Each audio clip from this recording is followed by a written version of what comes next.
Hey everybody, welcome back to A Matter of Life and Maiden, the podcast of the Beast. This is episode 41, and today is Adrian Smith's birthday.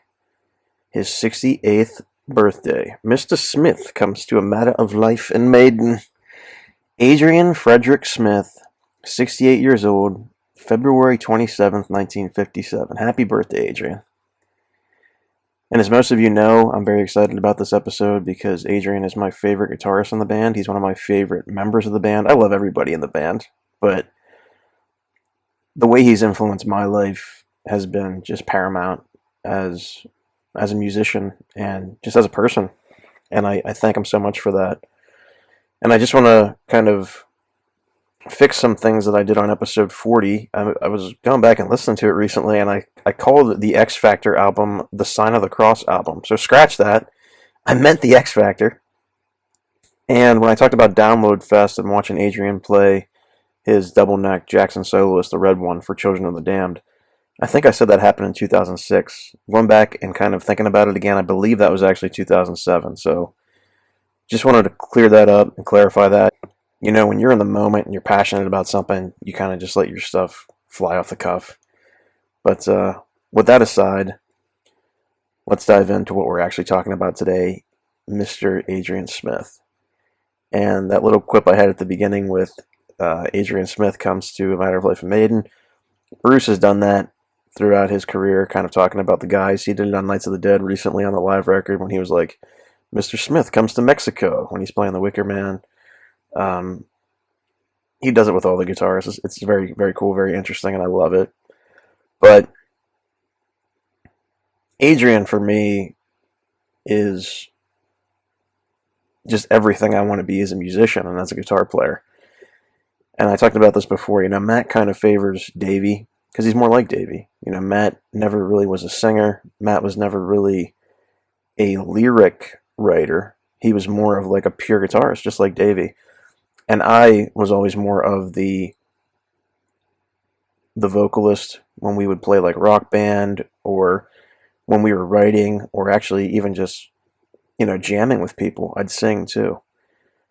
And I was always the kind of guy who wanted to go out and play other instruments too. I tried to play, you know, bass. We had a short-lived band in college where we practiced here and there and played some Metallica songs and things like that and some originals.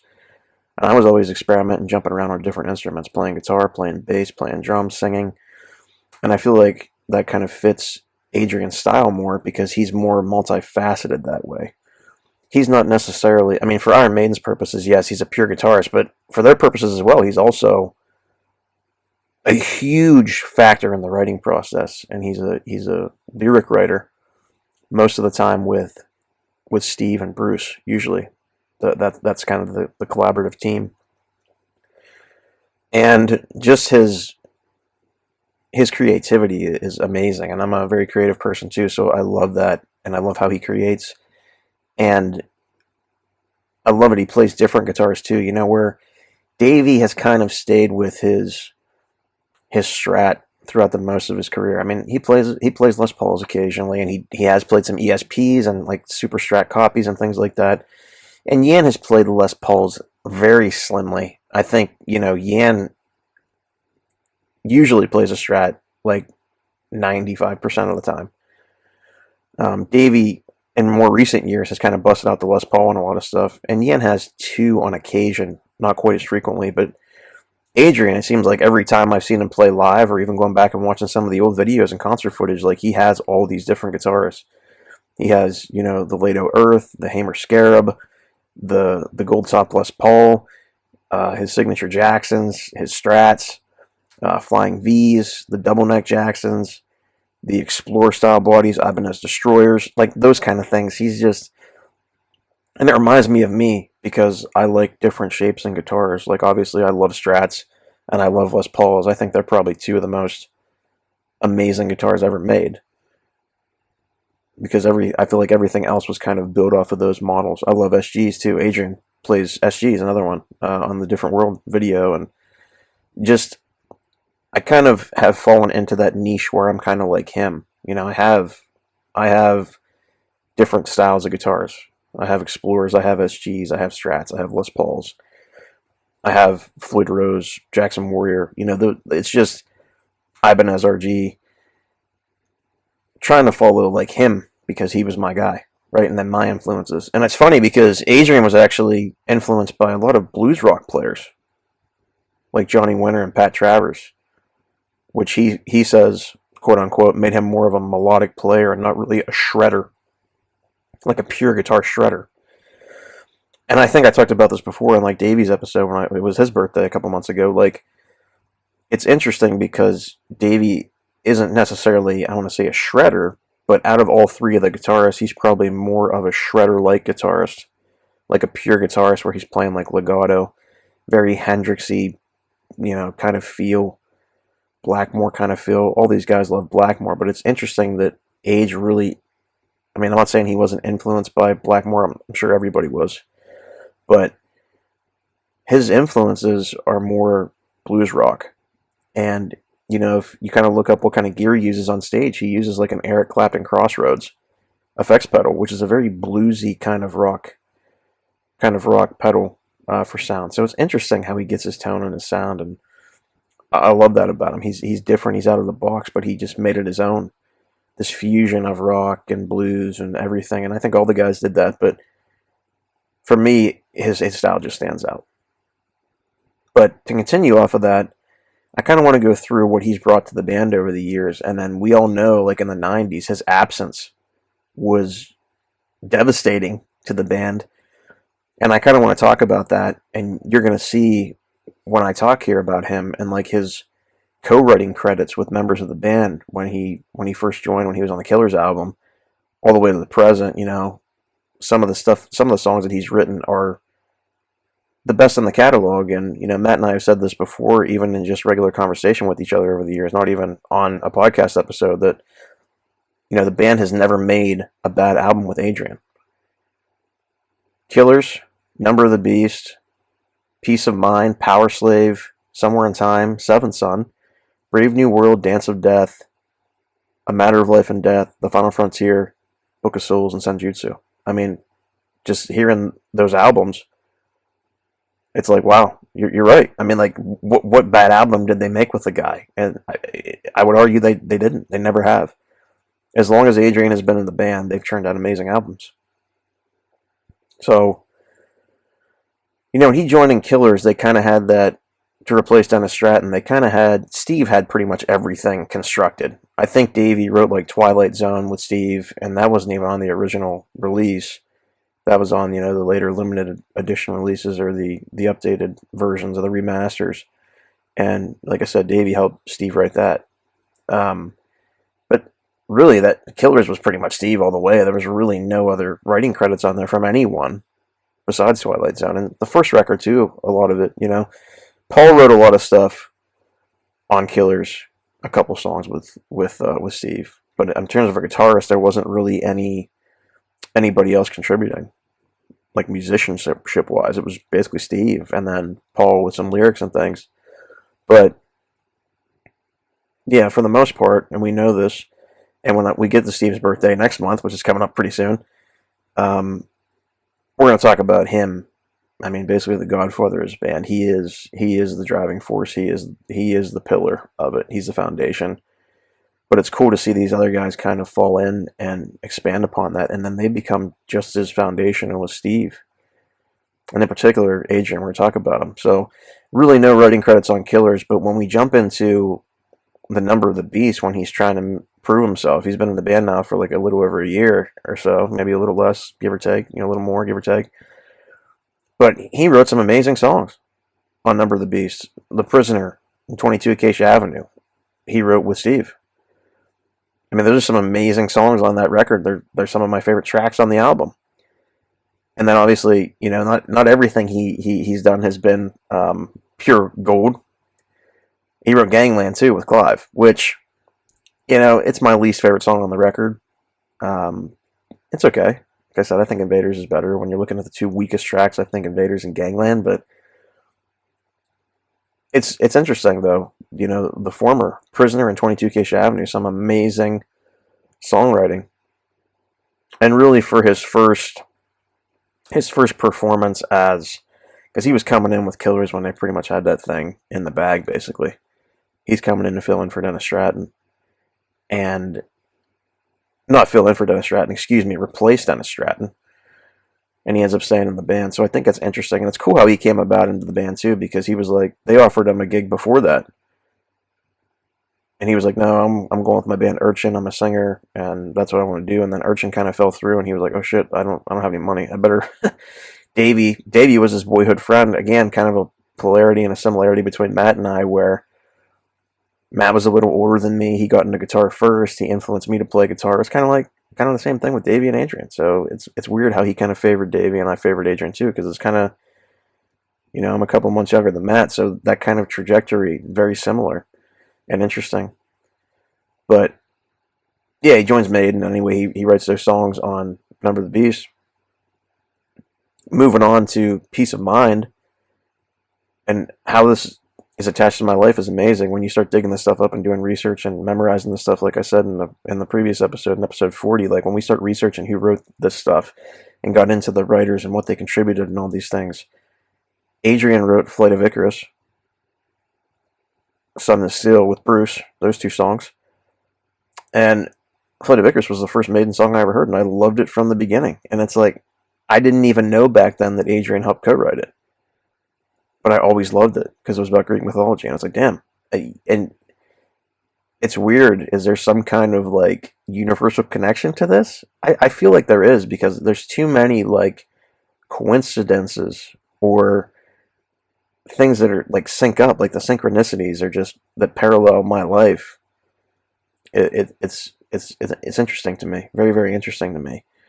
But like I said, Flight of Icarus and Sun of Steel, some of the coolest songs on Peace of Mind, the most unique. And then the trio here, you're going to see this emerge too, of Adrian, Steve, and Bruce. They wrote Die With Your Boots On together. And you're going to see that trio, Adrian, Steve, and Bruce, write so many amazing songs later on in the 80s, and then especially since the reunion. That's another reason why Adrian's my favorite, because he's such an integral songwriter in terms of lyrics and musicianship, that when he combines with Steve or Bruce, or all three of them come together, they create just utter magic. It's amazing. And I love that about him. Moving on from that, Power Slave. Bruce had a lot of writing credits on this, and we'll talk about Bruce later. So Bruce has like 2 writing credits on this. Steve has a few, and then you figure these albums are only 8 or 9 songs back in the day. But Adrian contributes to 2 Minutes to Midnight and Back in the Village with Bruce. So him and Bruce are getting really close, and they're writing stuff together. And, I mean, obviously 2 Minutes to Midnight is absolutely amazing. And it's one of the most iconic songs on Power Slave. Back in the Village, not so much. They don't play that a lot, but it's astounding. It's an astounding song. It's an amazing part of the Power Slave record. Every song on that record's amazing. And this is when Matt and I talked about, you kind of see Adrian coming into his own here. So for these last couple albums, his writing credits have kind of been really strong. And then as we know, after the huge Power Slave tour, all these other guys are drying up, and he's like, hey guys, don't worry, I got you. And Somewhere in Time rolls around, and he turns out Wasted Years, Sea of Madness, and Stranger in a Strange Land, all by himself. And I think this is like a huge highlight. Like, I want to make this like abundantly clear when I'm talking about Adrian Smith. Like, this is a huge highlight for him right here. Because I feel like this is the direction of the band that Adrian wanted to go in. And I think this is what ultimately leads to him leaving after the next album, after Seventh Son. But to go back to Somewhere in Time and echo why I love Adrian so much, even with the stuff that came before some of those amazing songs. This, though, takes it to another level. This is where he really steps in as, I am a member of this band. I am one of the pillars. This is where he becomes one of those foundation and pillars I talked about. Not just in terms of songwriting, but also in terms of his solos and his playing style and his creativity. This is the highlight, the huge highlight of that, the huge step up. I mean, some of his most iconic solos are just in this record. In Wasted Years and Stranger in a Strange Land, his own songs. I personally think Stranger in a Strange Land is his most dynamic and amazing solo, and people can argue and say Wasted Years is probably better, and look, I understand. I love them both. But for me, I just prefer the build-up of Stranger in a Strange Land. And even if you go outside of this and look at that record, and you look at Caught Somewhere in Time, and you, like, the actual title track, like, Caught Somewhere in Time, and you look at how him and Davey are kind of, like, feeding off of each other. And they fed off of each other, previously as well. But I think that really starts to develop more in Power Slave, and then even more in this record. And then Adrian, this is like his domain, to a point where he's like having fun, and he's like, come on, Dave. Like, he's elevating Dave to kind of like come up to his level too and play with him. Not that Dave was never at his level, but it's almost like a friendly kind of like, all right, man, let's have dual guitar solos. It's a lot more harmonious. A lot more harmonious. Where it's not where, like, Davey rips out a solo, then Adrian rips out a solo. They're like really feeding off of each other. And it's sparked by Adrian. And I think that's where he takes the limelight in this and shines immensely. So Somewhere in Time for me is one of Adrian's best albums, if not his best. It's just phenomenal. I talked about this album in the last episode and how it influenced my life, and this record really made me the guitar player I am today, and the musician I am today. Going back and listening to this in particular, and the albums that came before as well too. Don't get me wrong, but this album highlights Adrian and really touches my personal life with everything about it. And I've talked about it at length in the previous episode, but I can't even tell you how amazing this record is. Like, when you put it on and you actually listen to it, and you listen to Adrian's solos, and just the feel of it, and the emotion behind it, and the progress and the progressiveness of it, it's phenomenal. Guitar synthesizers, keyboards are added. There's just an extra layer. It just feels fuller. It just feels more, in a way, futuristic. And it's weird to say that. Maybe that, that's kind of cliche to say, but it does. And it fits the theme perfectly. Maybe I never really talked about this before, but when they added the keyboards and the synths, and then they had the cover as a futuristic society, it made perfect sense. It was like, hey, this is the future. We're going to the future. And this is the future of Iron Maiden, and it's crazy. Like I said before, it was almost like a self-fulfilling prophecy, where this sound is kind of what they would be when they became successful. And going back to what I said about not having a bad album with Adrian, this is another highlight of that. Because this sound is kind of what happens when they reunite and Brave New World comes out. But moving on from Somewhere in Time, that huge highlight.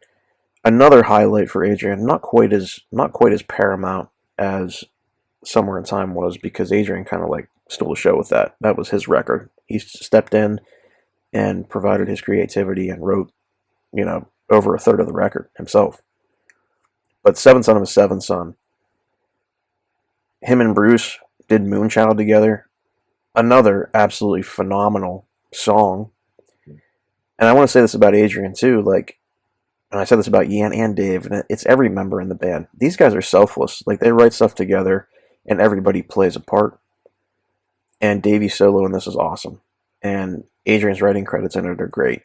And, Bruce's writing credits in it are great. And they just, whether they're writing rhythm parts or solos, or if Adrian's like, hey, this is my idea for the solo, but I want Davey to play it, or whatever happens, or Steve says, I know Steve dictates a lot of stuff too, but I think they all do. And I think it's awesome. And moving on from Moonchild, an amazing opener on Seventh Son, one of the best songs on the record. The Dream Team again, the three amigos of writing, and Adrian, Bruce, and Steve wrote Can I Play With Madness and The Evil That Men Do. Two super catchy ass songs on this record. And absolutely phenomenal songs. And The Evil That Men Do better than Can I Play With Madness. Can I Play With Madness is a really interesting song, a really nice kind of feel, a really nice jive. It's definitely a single song where you can kind of get into it and introduce people into this record. Is it the strongest on the record? No, I don't think so.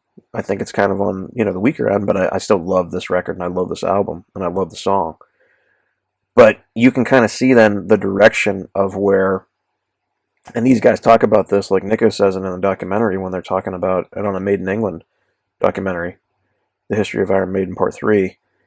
He's like, it sounds a little commercial, doesn't it? And if you're going back and you're listening to Somewhere in Time and Seventh Son, you hear like Can I Play With Madness or Wasted Years and some of these songs, you can kind of see that they're not quite as epic or grandiose or dark as the former stuff was. But they're still absolutely amazing. And, Bruce touches on it in that documentary too, where he says, this is kind of where we were sculpting the claymation and getting this concept, but this is also when we're starting to turn Iron Maiden on its head and do something a little more proggy, quote unquote. And it's true. And I think Adrian wanted to continue down that vein and continue to make records like Somewhere in Time and Seventh Son, and Steve was just like putting his foot down and he's going, no, we're not doing that. We're going to go back to a bare bones approach, and then you get No Prayer for the Dying. And then obviously he leaves. And you see, at the end of the day, it was like, Adrian was kind of right. And then I think Bruce kind of felt the same way as Adrian, but he stuck around for 2 more records because he was working on solo stuff and he still didn't want to give up Maiden just yet. But then I feel like he felt the same way and was like, yeah, I'm kind of out of here too. I want to do more like alternative-y stuff. But it was great because they got their creative outlets out. They did that stuff. And I think it paved the way then because Adrian was out doing his projects. He had the Untouchables, which then became Psycho Motel, and they did 2 albums. And then when he got back together with Bruce, on Bruce's solo records, Accident of Birth and Chemical Wedding, I mean, those 2 records are so progressive and they sound just like Iron Maiden. And Adrian being influenced by Roy Z and having the opportunity to play with Roy Z, the other guitarist in Bruce's solo stuff. I mean, when you put on Bruce's solo records, Accident of Birth and Chemical Wedding, they're like the long-lost Iron Maiden albums of the 90s. Like, they're the replacements for X Factor and Virtual 11. And they're heavy, and they're great, and they're melodic, and they're proggy, and they have a darkness to them, but they also have this really cool progressive element to them. And it's awesome when you think about the 90s, because everybody says, oh, the 90s had a drought for metal, but not really. We had a lot of really good stuff, and just in those 4 albums in particular, X Factor was pretty decent. Virtual 11 wasn't amazing, but it was an okay album. And those 2 with Bruce, with Accident of Birth and Chemical Wedding, I mean, they're absolutely phenomenal albums in the 90s. And Adrian's playing on them. And I think when Adrian came back and he got with Bruce, that really paved the way then when Rod and the rest of the guys were seeing that they weren't faring anywhere near as well without Bruce and without Adrian when they had Blaze. And, people were spitting on Steve Harris and Blaze Bayley at Iron Maiden concerts because Blaze couldn't sing The Trooper or Hallowed Be Thy Name. It was like, okay, these guys are awesome. They listened to Bruce's solo stuff and they were like, yeah, we need to get him back. We need to get him back. And Adrian too, because he's a huge part of this as well. And I'm so glad they did. Because this is a great point for me, because this is where I really started to get into Maiden, and it was the early 2000s. And when they came back, and they came out with Brave New World, this is my Maiden. I've said this before, the 6-piece, when they kept Ian, and they brought Adrian and Bruce back, and they became a 6-piece. And you can see Adrian is still kind of reworking his way back into the band with the guys, because yes, he had played with Bruce for several years, but he hadn't played with Iron Maiden since 1989, 1990. So he was away for about 9-10 years. And I think that explains why on Brave New World he only has 2 writing credits. He only has The Wicker Man, which was the 3 amigos of writing again, Adrian, Steve, and Bruce, and he has The Fallen Angel, which him and Steve did together. But I will say this as a highlight. Again, just focusing on his work. When you watch like Rock in Rio and you see the chords of The Wicker Man come out and it's Adrian there in the spotlight and it's a dan. I mean, just amazing. And this was some of the first video footage I'd ever seen of these guys in this band. And I think that plays into part of why I love it so much too, and why Adrian's one of my favorites. The Wicker Man, again, one of his most iconic solos. It's absolutely amazing. The video is amazing. Having him back is amazing. This 6-piece lineup is awesome. And I love The Fallen Angel too, don't get me wrong. But Brave New World, this is where Davey and Yan kind of have a lot of writing credits on this record. But again, they were also writing with Steve and the rest of the guys prior. Adrian kind of came in and was like, okay. Because he was just on Chemical Wedding with Bruce, and that was 98. So the year prior. And it's like, okay, well, we're going to come in and do some ideas too. And these guys had been working on a record since Virtual 11. So this kind of dynamic then, and the fusion of everybody coming back together is amazing, and I love it. And this is when I really started to get into Maiden myself and see these things. And I'll say it again, I'll echo it again. The Wicker Man, one of Adrian's most iconic solos, just absolutely mind-blowing. Mind-blowing solo. One of the best. One of my favorites of his. One of the greatest. Now, we're moving on to Dance of Death. And Adrian, this is where his writing credits start amping up again, and he's like, I'm back, baby. Like, I'm back in the band. I'm back as one of the three amigos of writing. I'm back now. He writes Wildest Dreams and Passion Doe with Steve. Wildest Dreams, nice single. Passion Doe, an amazing epic. Love that song. My favorite song on the Dance of Death record. Face in the Sand and Journeyman with the three amigos of writing. Adrian, Steve, and Bruce. Some of the greatest songs on this record. And when I talked about the Dance of Death record and the Dance of Death episode, and even Death on the Road live concert, I talked about how, the jewels of that show were kind of the songs that were from the record. You could tell they were really energetic when they wrote it, and this is part of it. Wildest Dreams, Passion Doe, Face in the Sand, and Journeyman. Those are some of the best songs on this record. Maybe not Wildest Dreams so much because it has that kind of single feel, but Passion Doe, Face in the Sand, and Journeyman, absolutely amazing. Absolutely amazing. And this is the kind of stuff that Adrian brings to the band. He can write either or. He can write epics, and he can write middle range rockers, and he can write nice kind of a bridge songs, like singles that are, the 4 or 5 minute length, and the middle range rockers, the 6 or 7 minute length, and then the big epics, the 8, 9, 10 minute length. When he works with Bruce and Steve, he's able to tailor that, and they're a really good brainstorming creative team that way. And I think when the reunion happens, this is kind of where I talked about this on the Yannick episode, where Yan kind of is like, yeah, I'm going to try to do that too. And like I said, Yan's usually good from the reunion after Brave New World. He's usually good for one short kind of rocker, middle ranger, and then he usually helps Steve, usually 99% of the time, write it like an epic. But you can see where he's kind of moved up too, and him and Adrian are huge writing team now. There's 4 of them. Yan, not so much as Adrian, Bruce, and Steve, but he has his input as well, and I think that's awesome. And Davey's kind of, over these last couple of records, kind of done less and less writing, which, hey, that's good. He still rips out amazing solos. And then Nico, obviously, is behind the kit playing the drums. He's not really a writer. He says that. He's like, I'm an old geezer. I just go and play the drums. He says it on one of the documentaries, right? But I love that. And then to expand even upon that and go into one of my favorite records of all time, the record that made me a Maiden fan, that changed my life forever, A Matter of Life and Death, Different World. Adrian and Steve. These Colors Don't Run, Brighter Than 1,000 Suns, The Longest Day, and Lord of Light. 3 amigos of writing again. Adrian, Steve, and Bruce. And these are some of the best songs on the record. I mean, absolutely amazing songs. So you have 5 writing credits on this? 5 co-writing credits? That's half the record. That's half the record. So you see, with some of these songs that I'm talking about, without Adrian, you're not getting this stuff. You're not getting the caliber of these songs on No Prayer for the Dying, Fear of the Dark, The X Factor, and Virtual 11. And while Steve himself is an amazing songwriter, granted, he could write amazing albums all on his own. But you kind of see that without Adrian's creative input what some of these records look like.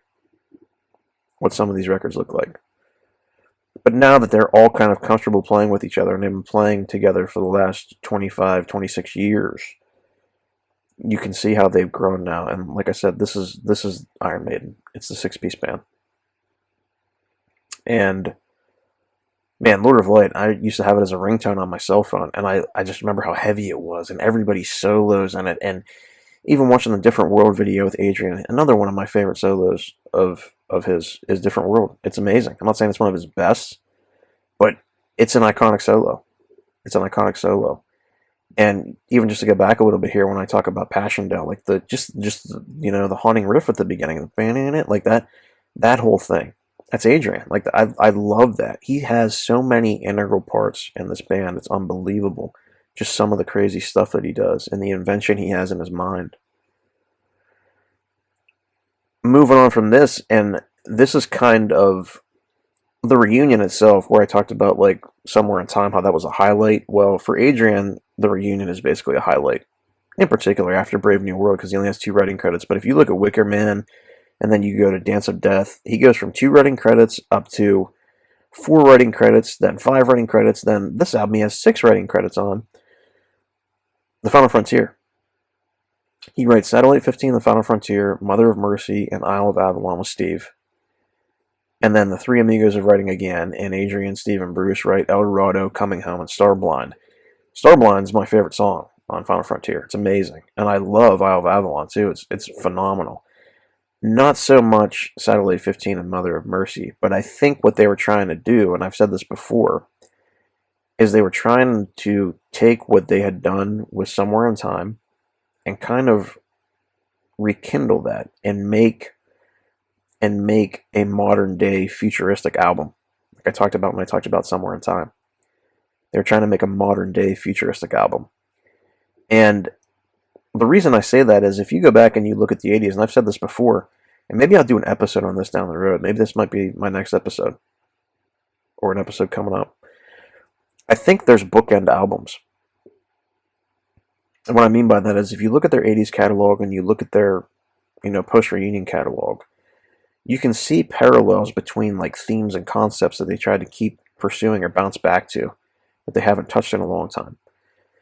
And I said this before, like Power Slave and the Book of Souls, ancient Egyptian civilization and then ancient Mayan civilization.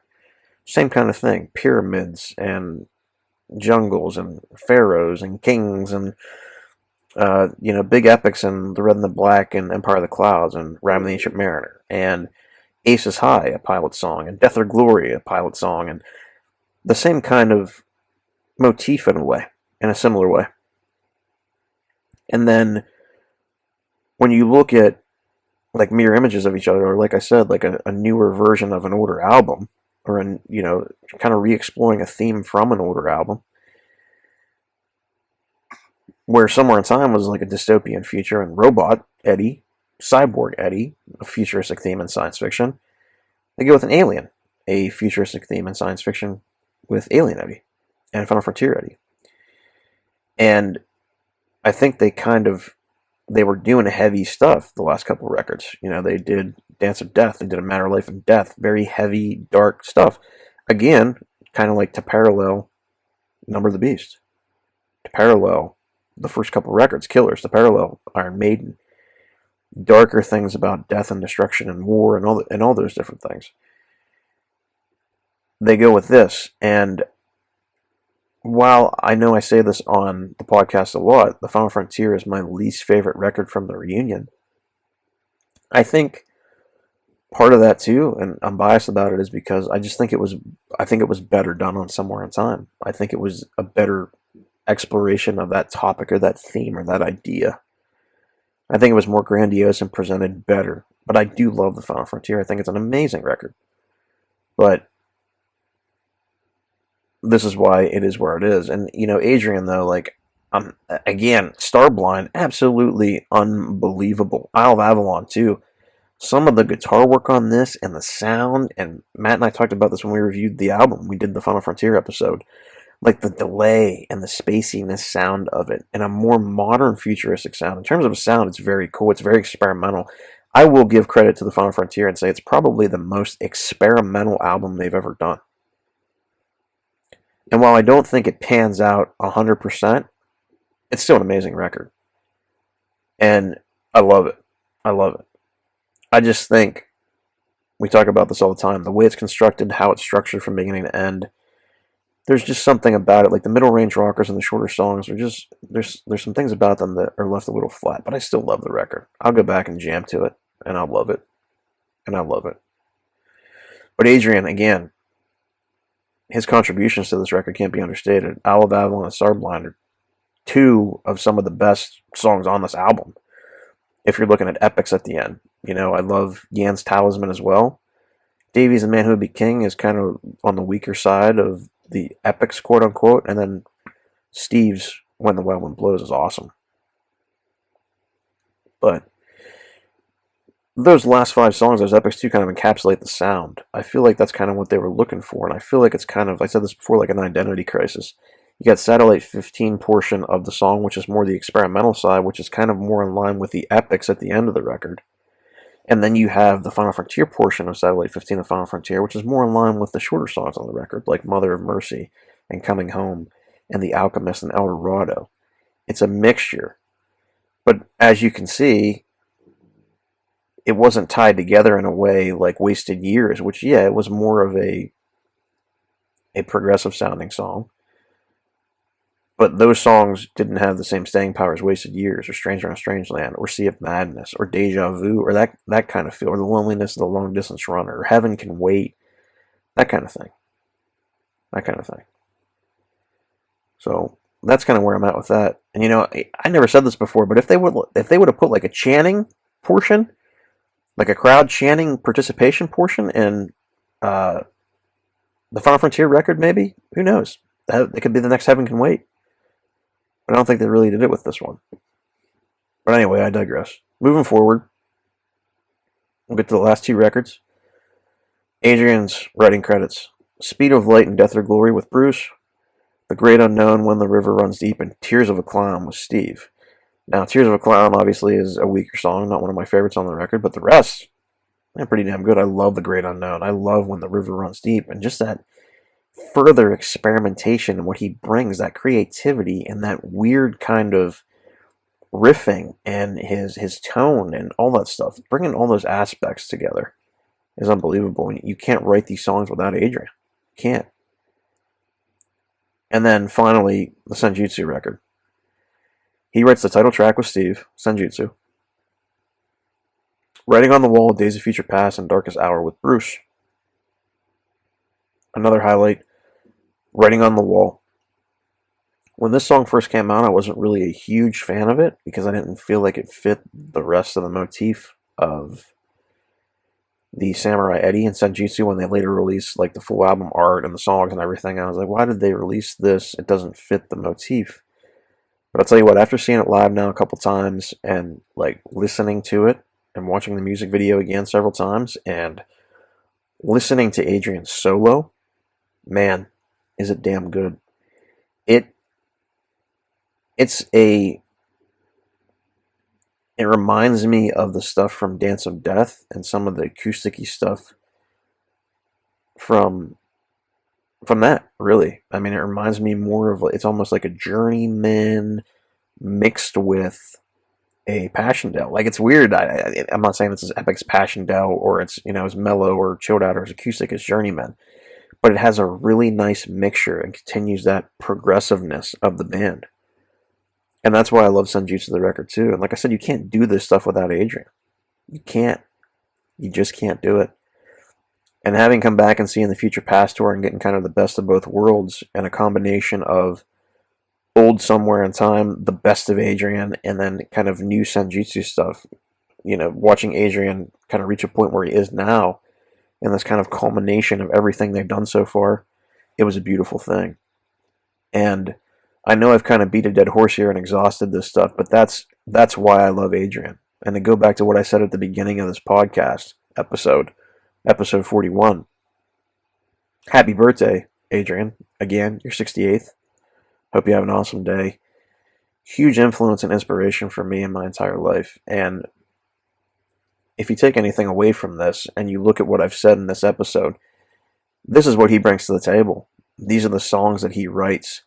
And I think it's cool that he's versatile and just even to talk about the whole band, Adrian himself, he's versatile in the fact that he is a songwriter, he sings backup vocals along with Steve, and he's a hell of a guitar player. And he's a more complete, I think, creative force in terms of lyrical writing, contributing to the live show in terms of what he can do, and then his actual ability to play guitar and shred. Not shred necessarily, but just he's amazing. He's my favorite guitar player of all time is Adrian Smith, and I have a lot of guitar players I look up to, so that's saying something. But just who he is as a person, how he influenced me, he's unbelievable. He's my favorite of all time. And going back to the '80s catalog, when you go through like Number of the Beast, Peace of Mind, Power Slave, Somewhere in Time, and Seventh Son. Up to that point, he wrote about 14 or 15 songs, or co-wrote 14 or 15 songs with the band. So he wrote like a third of their music in the 80s. Give or take a couple songs. Like a third of their discography up to that point, parts of it were co-written by Adrian. So when you lose him, that's a huge blow. And I think you see them when I talked about when he came back into the band with Brave New World all the way up to Senjutsu now, how much of an impact and how much of a creative force he is in the songwriting process, in the construction and creation of albums. Not that they couldn't do it without him, but with him, the band is just so much richer and better. And I think at this point in time, you can say that about every member of the band. Every single member of the band right now. I mean, that's pertinent. Maybe not in terms of songwriting, but playability. And I'll say this again. These guys, you need everybody in the band. You need everyone. You need all 6 people to play. And I know Simon Dawson's coming in to fill in for Nico because he retired from live touring, but Nico's still going to be in the studio writing with these guys, and you need him. And maybe when they play the stuff live, Simon will play it, but Nico's still part of that creative process. So I just want to get that out of the way too and say that's a huge part. When these guys have been playing together for 3 or 4 decades together, it's a long ass time. It's a long ass time, over 3 or 4 decades. It's crazy to think about that. Their 50th anniversary is coming up this year. But anyway, this is why I love Adrian. He's my favorite guitarist. Adrian, again, I know I've said this like 5 times now, but happy birthday, Mr. Adrian Smith. You are absolutely amazing. You changed my life. I love you, man. I love everything that you do. I love your music. I love your style. I love how you play. I love your songwriting chops. Some of my favorite songs in the Maiden discography were co-written by you, along with Bruce and Steve. And yeah, happy birthday. But everybody, thanks for tuning in to A Matter of Life and Maiden, the podcast of the Beast. I'll see you guys next time. Might do something, like I said earlier, when I was kind of talking about these parallel albums. Maybe I'll do some parallels with records and albums. Like how the old records are kind of reflective in the new ones and how they re-explore topics and themes throughout their discography. Or maybe I'll do something where it's like, hey, here's some of the best songs about war that Iron Maiden wrote. Or here's some of the best songs about science fiction that Iron Maiden wrote. Or history, or etc. down the line. That's probably what I'm going to explore next. But anyway, guys, this has been Joe Labrio for A Matter of Life and Maiden. Take care of yourselves out there. Remember, Maiden is life. The rest is history. I'll see you guys next time.